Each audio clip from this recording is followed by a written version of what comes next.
Olá, estamos nos encaminhando aqui para o encerramento do webinário sobre soteriologia no TEL de Datas. Esse aqui já é o 10º vídeo do dia, contando aí com o vídeo de boas-vindas, né? E neste vídeo eu vou apresentar a minha soteriologia pessoal a partir de uma tradução literal de Efésios 2, 8 a 10. Obviamente, eu não baseio a minha soteriologia apenas nessa tradução literal. Eu costumo dizer que eu não faço teologia com base em linguística, especialmente se for algo assim totalmente inovador, totalmente heterodoxo, né? Mas a partir dos pressupostos que foram recolhidos ao longo desse dia, em todos os vídeos que a gente já teve aqui. Nós começamos falando um pouquinho sobre história, né, sobre o contexto da reforma e as diferentes soteriologias que surgiram. Depois eu apresentei a soteriologia luterana e, especialmente a partir de Lutero, o que eu posso destacar para a soteriologia, para a minha soteriologia pessoal, é o aspecto existencial, o aspecto da identificação de Cristo conosco na cruz e da nossa identificação com Ele na cruz. Esse aspecto é fundamental para qualquer soteriologia, na minha compreensão. Depois nós vimos os 5 pontos do calvinismo, e dos 5 pontos do calvinismo nós recolhemos aí a ênfase à soberania de Deus. A soberania de Deus é algo muito importante, a ênfase sobre a graça de Deus é algo muito importante. Nós vimos em contrapartida os 5 pontos do arminianismo, e dos 5 pontos do arminianismo, ou do arminianismo, o que eu posso retirar de muito importante é a noção, que para mim é bíblica, de que é possível o homem resistir à graça de Deus. Depois, como uma forma de tentar procurar um meio termo, né, uma compatibilização entre a ênfase à soberania, tipicamente calvinista, e a ênfase à liberdade humana, tipicamente arminiana, nós vimos o molinismo, essa corrente que segue o pensamento de um padre jesuíta da Contra-Reforma. Depois o meu amigo Gustavo Abadi apresentou a soteriologia católica. Aí então nós avançamos. Eu apresentei as minhas considerações a respeito da predestinação, e aí a questão da predestinação é muito mais do que uma abordagem lógica e racional do tema, como é típico dos meios calvinistas. Eu procurei apresentar uma abordagem bíblica para essa questão da predestinação. E isso é importante para a nossa abordagem desse vídeo. E no último vídeo, uma apresentação das teodiceias e do problema do mal. Eu acho que, para quem está acompanhando o webinário inteiro, ou para quem ficar interessado a partir deste vídeo aqui, os demais vídeos apresentaram uma base bastante sólida para você entender qual é a minha posição pessoal. Então, falando um pouquinho da minha posição pessoal, eu sou monergista quanto ao chamado, ou se você inclusive quiser colocar assim, quanto à eleição. Deus é quem ilumina o homem, é necessário o agir do Espírito Santo. São a bondade e a benignidade de Deus, a misericórdia de Deus, que levam o homem ao arrependimento, como Paulo escreve em Romanos 2,4. Então eu sou monergista quanto ao chamado, mas eu sou sinergista quanto à caminhada, quanto à necessidade de um desenvolvimento da salvação, como Paulo escreve lá em Filipenses capítulo 2,13. Então, por isso é que eu posso aí afirmar a minha identificação recente com o molinismo. E de novo, obrigado, Tiago, meu amigo Tiago Severo, pela insistência nessa corrente teológica aí que me fez voltar os meus olhos para isso.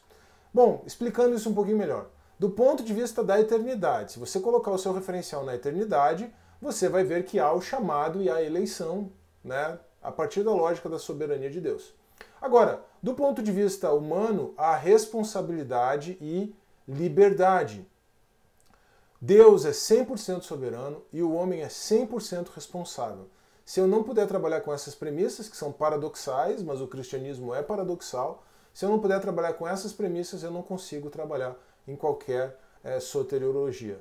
O homem precisa de Deus para ser chamado, o homem precisa de Deus para permanecer firme. Sem Cristo é impossível o homem se salvar, mas o homem pode cair da graça. Então isso é que a gente precisa entender. Se por um lado colocar a ênfase, o referencial na eternidade nos faz pensar em termos de chamado e eleição, por outro lado, a única realidade que nós conhecemos é a realidade temporal. Então, ao olharmos para a realidade temporal, nós vamos olhar para a responsabilidade humana, a liberdade humana e, consequentemente, a possibilidade de que o homem resista, caia da graça. Em outras palavras, Deus sabe quem são os eleitos e os escolhidos, mas nós não sabemos. E aí, então, por isso, é importante nós entendermos que a segurança da salvação estará em Cristo e não no homem, mas olhando para o homem, é necessário que nós consideremos a nossa salvação e desenvolvamos a nossa salvação com temor e tremor. A graça sendo resistível, olhando da perspectiva do tempo, eu entendo a graça como um estado. Tá? E eu vou explicar isso melhor. Um estado, sendo um estado, é um estado no qual o homem pode estar e pode não estar. Na perspectiva, pode estar ou pode não estar na perspectiva temporal. Veja só o seguinte, nessa perspectiva, eu trabalho com isso em outros vídeos, aqui eu não vou aprofundar, mas o que eu quero dizer? Alguém que creu em Cristo, certo? Alguém que teve algum contato com Cristo, frequenta a igreja, fez uma oração de entrega. A oração de entrega ela é muito importante, claro, mas ela não garante salvação. Se você usa de uma teologia calvinista para imaginar que alguém que fez uma oração de entrega está salvo, você vai ter sérios problemas, tá? Mas eu não vou aprofundar isso aqui. O que eu quero dizer é o seguinte, independentemente da condição desse sujeito, vamos imaginar um sujeito que se diz cristão, ou que se disse cristão, ou que se imagina que seja cristão. Se ele vive deliberadamente em pecado moral, ele está afastado da graça de Deus. Mas essa situação é passível de arrependimento. Estou fazendo uma abordagem a partir de passagens que eu considero fundamentais, como Hebreus capítulo 6, 2 Pedro capítulo 2, 1 João 5,16 e assim por diante. Tá? Essas passagens não induzem à conclusão de que o pecado moral é impassível de arrependimento e impassível de perdão. Não. Pecado moral sempre vai ser passível de arrependimento. Agora, quando a pessoa que conheceu de alguma forma a verdade acolhe deliberadamente a heresia, isso não é passível de arrependimento. Isso seria cruzar um ponto de não retorno. Aqui eu faço uma distinção que serve também para o aspecto positivo, tá? Essa distinção serve de forma positiva, mas ela tem uma ênfase especificamente negativa. Eu faço uma distinção entre doutrina e obra, ou mais precisamente entre obra e doutrina. Então, em Apocalipse 2:6, Cristo fala que lá na igreja em Éfeso existia aqueles que praticam as obras dos nicolaítas. Veja que aquilo era apenas uma prática, não era uma doutrina. E eu não vou aprofundar aqui o que seja o nicolaísmo, até porque isso não é pacífico. Mas a estrutura formal serve. Havia aqueles que praticavam as obras dos nicolaítas. Isso na igreja em Éfeso, Apocalipse 2:6, já lá no final do século I. No mesmo momento, na igreja em Pérgamo, havia aqueles que tinham a doutrina dos nicolaítas. Olha só, agora aquilo que era uma prática apenas virou uma doutrina. Percebe? Enquanto a coisa está no campo da prática, o arrependimento é possível. Depois que a coisa vai para o campo da doutrina, o arrependimento não é mais possível. Os Gálatas, eles ainda não haviam acolhido aquela doutrina de forma institucional, de maneira formal, a doutrina dos judaizantes. Eles estavam apenas sendo induzidos àquelas práticas, especialmente a prática da circuncisão. Por isso que Paulo escreve a sua carta aos Gálatas, ainda na perspectiva de que eles se arrependessem. Bom, esse é um resumo do meu pensamento, né? Só vou reforçar. Nós temos garantia de salvação quando colocamos os olhos em Cristo e na sua obra, né?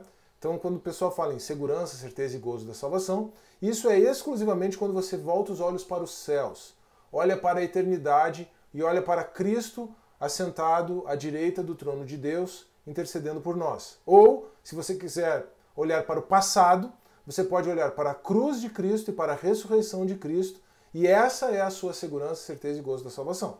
Mas, quando você olha para você mesmo, você deve estar em temor e tremor. Isso vai falar da nossa responsabilidade e da nossa necessidade de vigilância. E essa ambiguidade, ela é mantida pelo existencialismo da teologia da cruz. A cruz, ela se apresenta, como nos ensina o Alistair McGrath, a cruz ela se apresenta, como ensina o Alistair McGrath, a partir da teologia da cruz de Lutero, né? A cruz ela se apresenta como a resposta para a ansiedade existencial e para as ambiguidades morais da nossa vida. E essa ambiguidade moral é ter Cristo como nosso suficiente Salvador, mas olhar para nós mesmos e vermos que em nós não há capacidade alguma, bem algum. E aí então a solução para esse drama, para esse dilema existencial é Cristo e a sua cruz. Agora vamos então para uma tradução literal de Efésios 2, 8 e 10, para que eu possa ilustrar essa minha soteriologia pessoal. Tá? Eu vou deixar a minha tradução pessoal de Efésios 2, 8 e 10 aqui na descrição também. Tá? Então vou fazer a leitura. Pois na graça estáis sendo salvos pela fé, e isto, a oferta de Deus, não é de dentro de vós, não a partir de obras, para que ninguém venha a se orgulhar, pois somos poema dele, tendo sido criados em Cristo Jesus sobre, ou para, ou em, boas obras, as quais Deus preparou de antemão para que nelas venhamos a caminhar. Então essa é a minha tradução literal de Efésios 2, 8 e 10. Você pode perceber que ela é um pouquinho diferente das traduções que você encontra no mercado editorial. É uma tradução feita diretamente a partir do grego, tá? Não é um combinado de traduções, nem nada que eu tirei da minha cabeça. É uma tradução feita diretamente a partir do grego e é uma tradução que busca ser o mais literal possível, o mais fiel possível à literalidade do original, embora haja algumas dificuldades, especialmente no verbo salvar, como eu vou tentar demonstrar aqui. Bom, eu vou agora então passar as explicações importantes para essa minha tradução. Essas explicações elas são linguísticas, claro, lembrando que eu não faço teologia com base em linguística apenas, né? Então, essas opções linguísticas que eu fiz, além de estarem bem afinadas com o literal, né, são praticamente uma tradução, ou é a tradução mais literal possível do que nós temos no original. Essas opções linguísticas elas têm todo esse embasamento teológico e até mesmo bíblico que eu demonstrei até aqui. Por isso que eu gastei tanto tempo com a introdução do assunto antes de fazer a leitura da minha tradução de Efésios 2:8. Tá?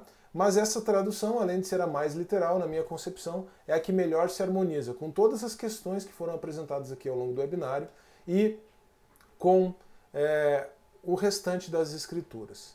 Então note que no começo eu comecei traduzindo não por pela graça sois salvos, mas na graça. E nem vou falar do sois salvos porque eu já também tenho uma tradução significativamente diferente aqui. Na graça e não pela graça. Por quê? Porque no original, tá, graça está no caso dativo, que em geral é o caso do objeto direto, tá, no português, sem qualquer preposição. No grego koiné, o caso ablativo, que é o caso do objeto da preposição, não existia mais. Então o dativo também faz às vezes de ablativo.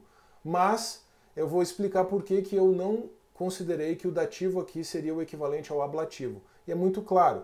Na graça, como uma posição, né, como um local, como um objeto direto, um objeto indireto, talvez eu tenha falado objeto direto, como um objeto indireto.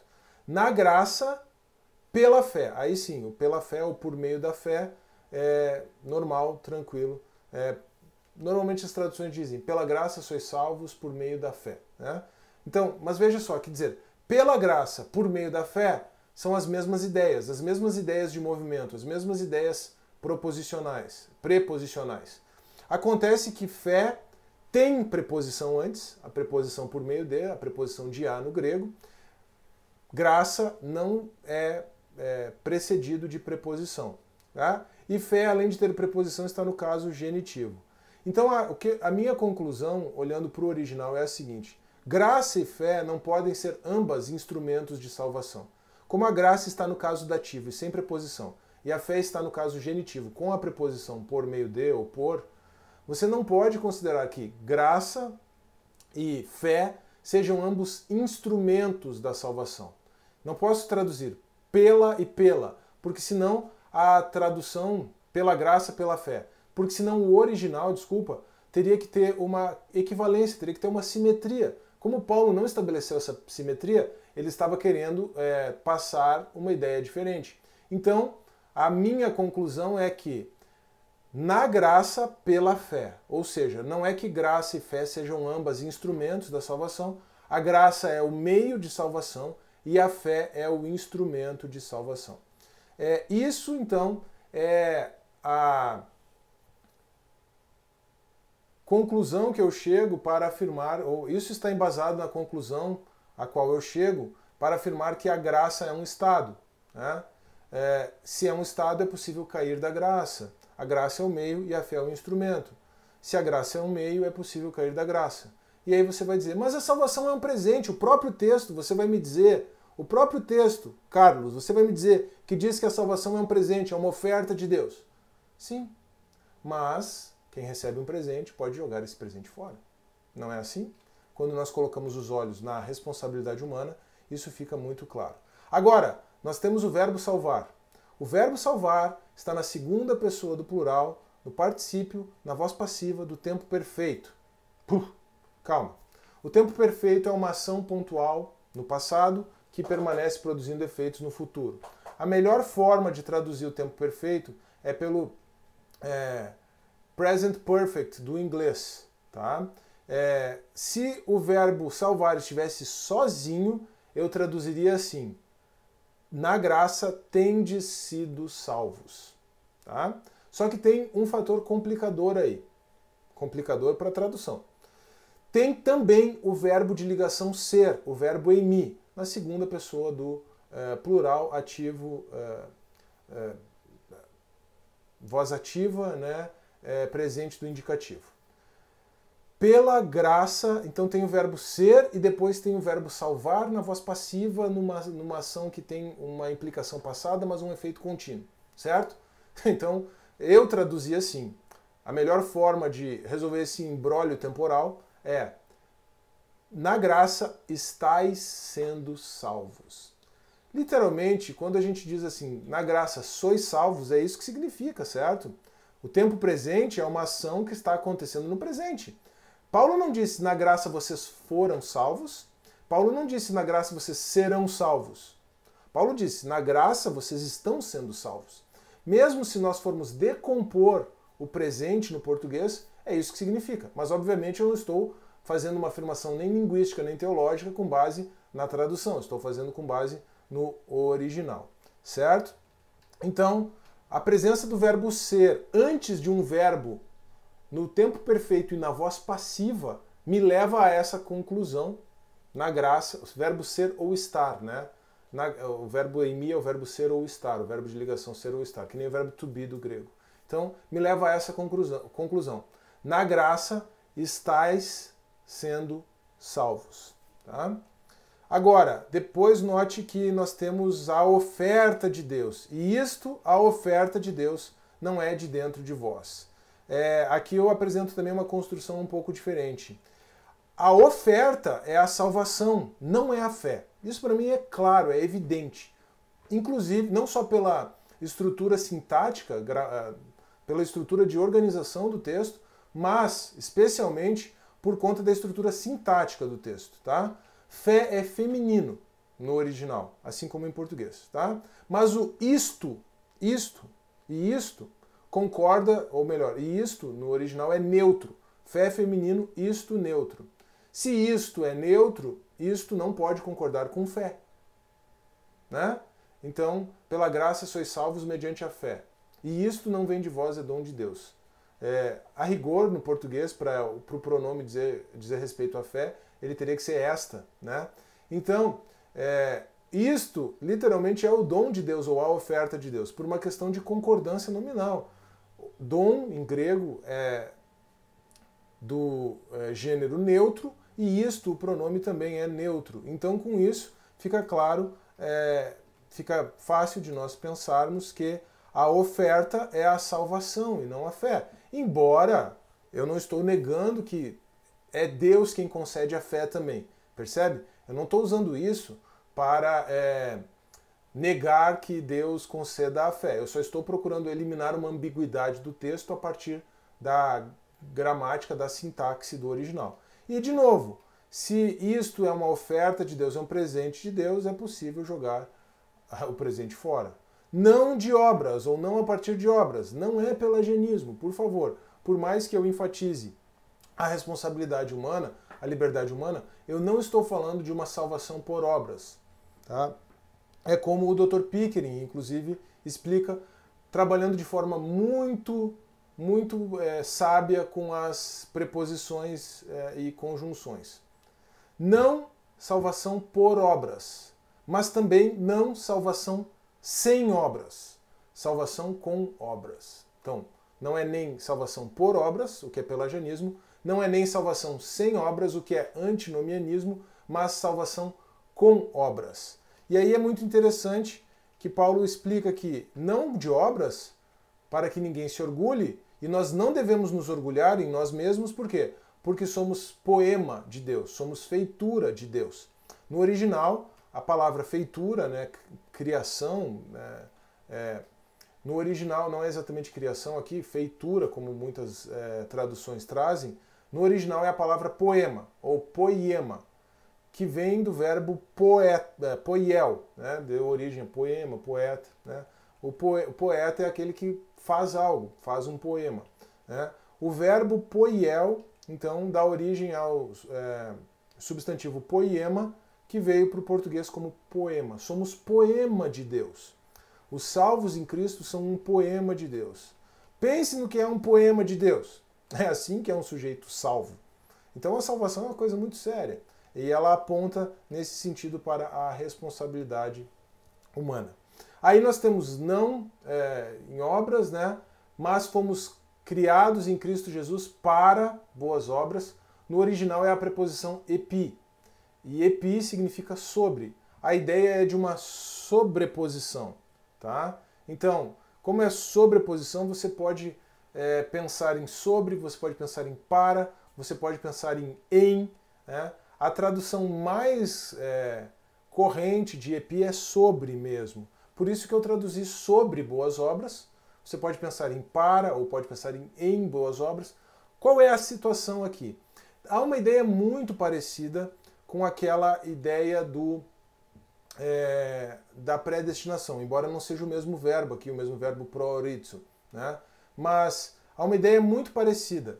Lembra que quando nós trabalhamos a predestinação, nós falamos que Deus estabeleceu um horizonte, um limite?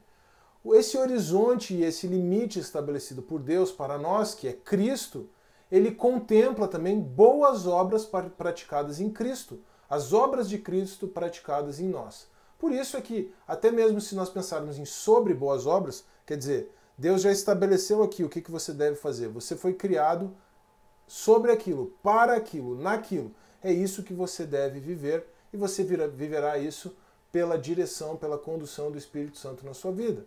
Sua responsabilidade é buscar a Deus e viver de acordo com a vontade de Deus. Né?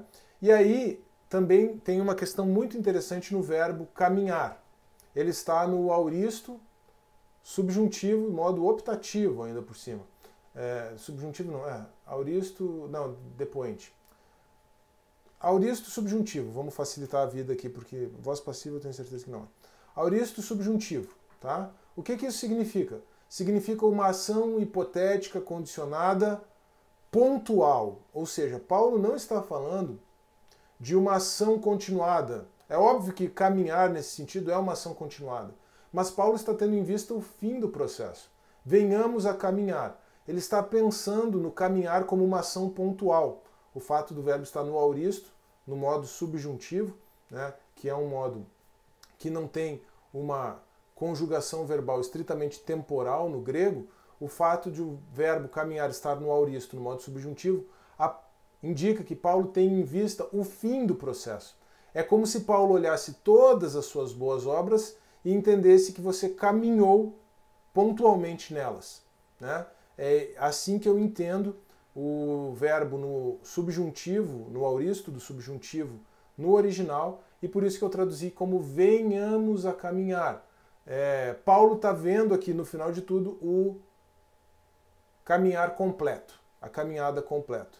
Então, Paulo está pressupondo uma condição para ser implementada, e aí entra aquela abordagem, aquela perspectiva bastante comum no meio protestante, no meio reformado também, que são as boas obras como evidência da salvação, sim. Como eu mencionei, ressoando o ensinamento do Dr. Pickering. Não é salvação por obras, porque isso é pelagianismo, mas também não é salvação sem obras, porque isso é antinomianismo. Salvação com obras, como Paulo explica aqui em Efésios 2:10. Bom, eu espero que tenha ficado clara qual é a minha soteriologia pessoal. Ela está mais próxima hoje do molinismo, se é que eu estou fazendo uma leitura correta da minha própria teologia, da minha própria soteriologia e do que ensina essa corrente teológica, soteriológica do molinismo.